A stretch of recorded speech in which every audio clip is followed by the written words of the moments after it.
Tidaklah Allah memberikan kepada kita ujian kecuali salah satu alasannya pengen menghapuskan dosa.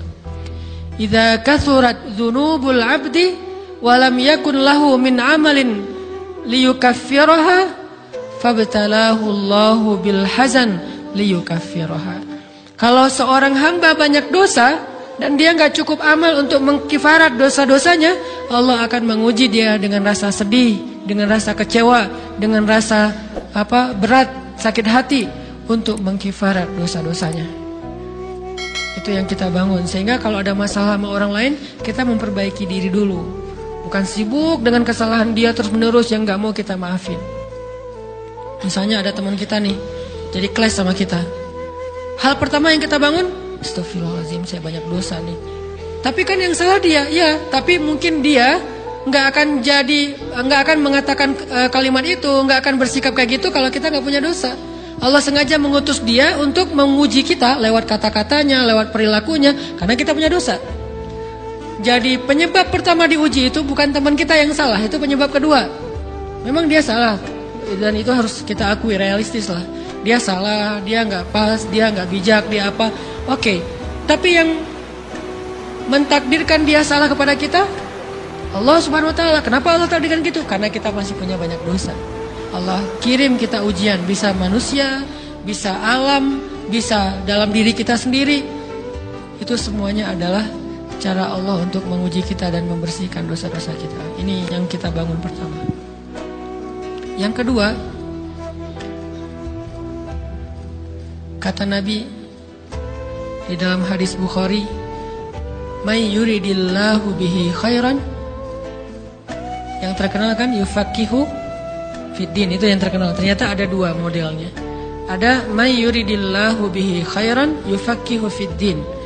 Siapa yang Allah pengen kasih dia kebaikan agama, kebaikan, Allah akan buat dia mengerti halal dan haram.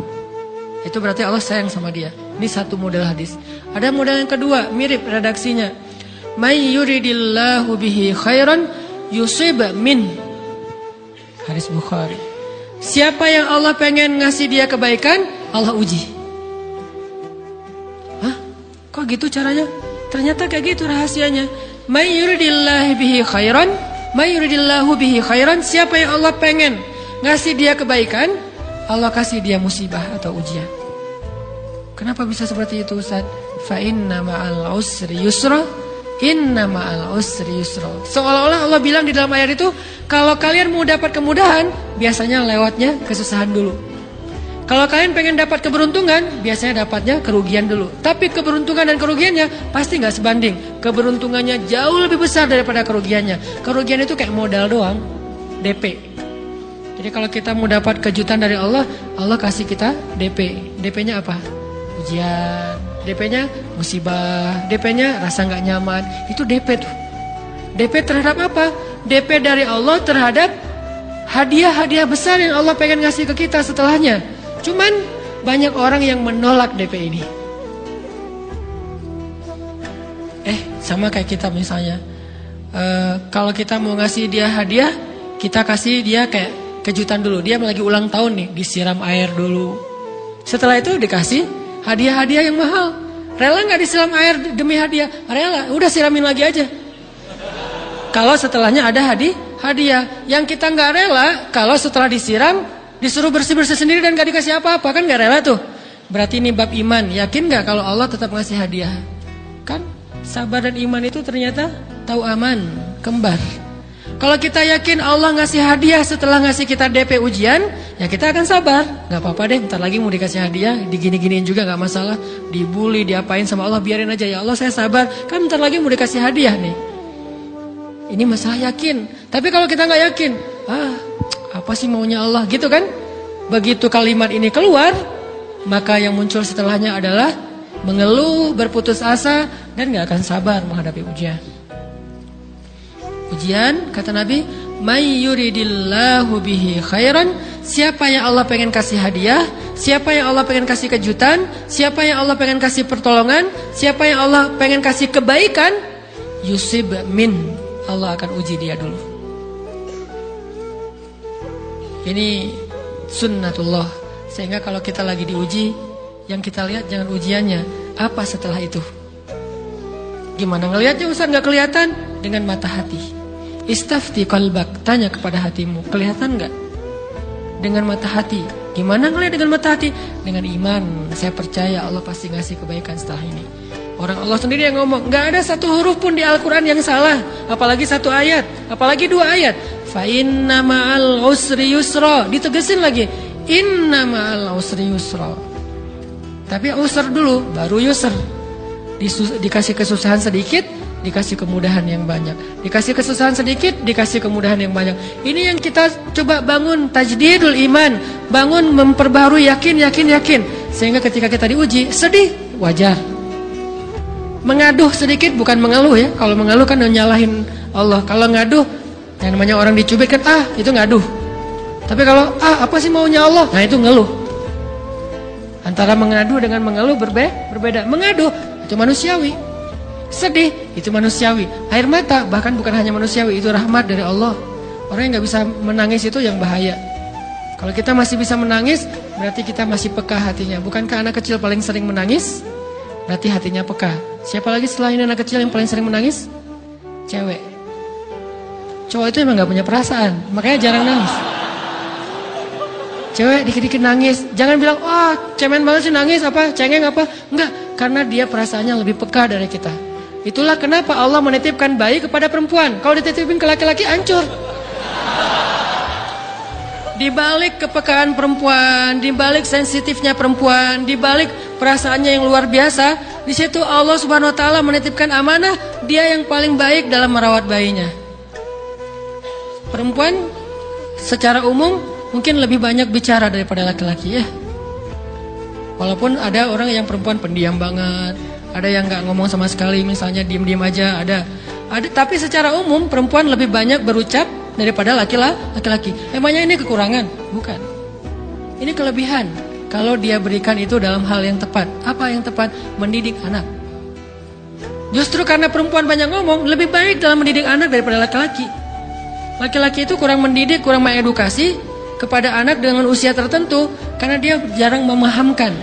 Salah hanya marah, salah hanya ditegur. Kalau ibunya jelasin, gini sebelum tidur ibunya yang ceritain banyak cerita. Saya sendiri ngalamin.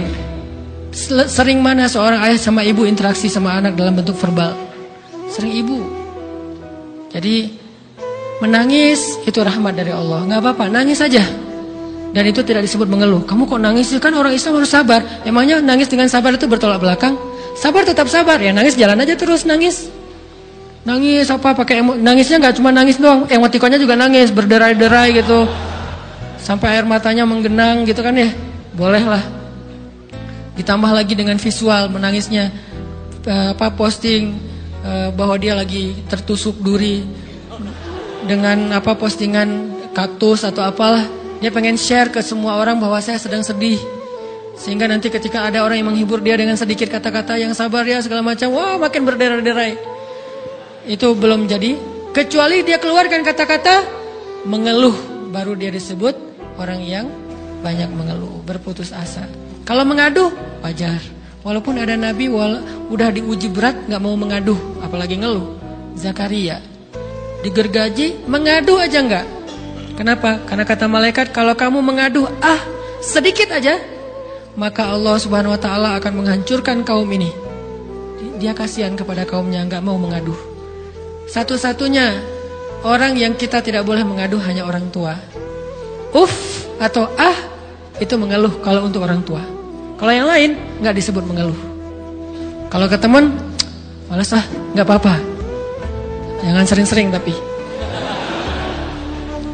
Apaan sih? Ke teman boleh.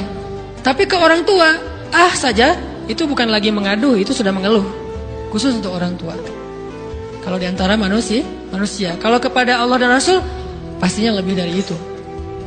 Ketika kita diam saja, tidak langsung beranjak sami'na wa ata'na labbaik ya rabbi wa sa'daik, nggak memenuhi panggilan Allah, itu sudah disebut bagian dari kufur ingkar.